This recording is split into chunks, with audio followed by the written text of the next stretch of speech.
The combination of additional supply from the federal government along with additional sites available in which to distribute this allows us to take it to 16 and older and really go out to the general population at this time, with still a focus, of course, on minority and underserved communities. We can do both at the same time, but we've been several months now in setting up the infrastructure. The infrastructure, though, when it comes to technology, may not be in place because there are still people who are sitting there pressing refresh trying to get an appointment. So if they're going online today, they are having to hit refresh because the 38,000 available appointments were snatched up in 20 minutes. If they were there yesterday, they would have had an appointment scheduled. What we're doing is increasing capacity on the website, the server, and where people are making phone calls to set the appointment, along with additional supply so that there's more appointments available. But I know it's been frustrating. We've been working on it since the beginning. It's improved along the way, and as we have more demand, it can continue to be a challenge. The same day the governor visited the state's pod at the U of A, the Pima County Board of Supervisors voted unanimously on a resolution asking Ducey to reconsider denying FEMA permission to set up its own vaccination pods in the county that it says would fully vaccinate up to 200,000 people. This week you clarified that Pima County and the state you'll be reconsidering Pima County's request for FEMA assistance.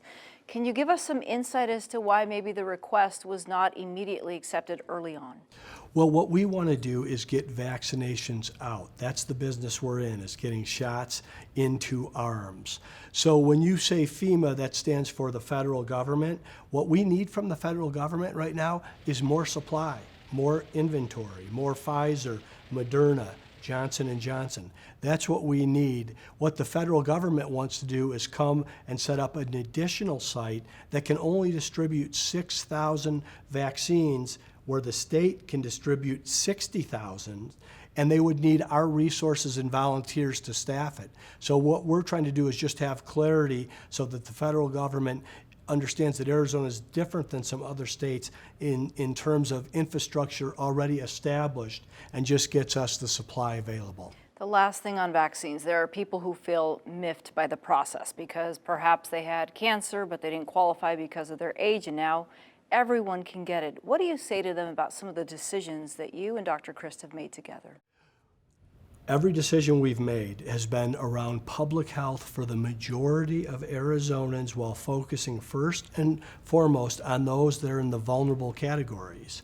And that really has been 75 and older and people with an underlying health condition. And each expansion that we've had of vaccination available has taken that into account. With additional supply and additional appointments, we can hit the most vulnerable who need this while also vaccinating the general public. It's the more people that have the vaccine will make the state even safer and have us back to normal.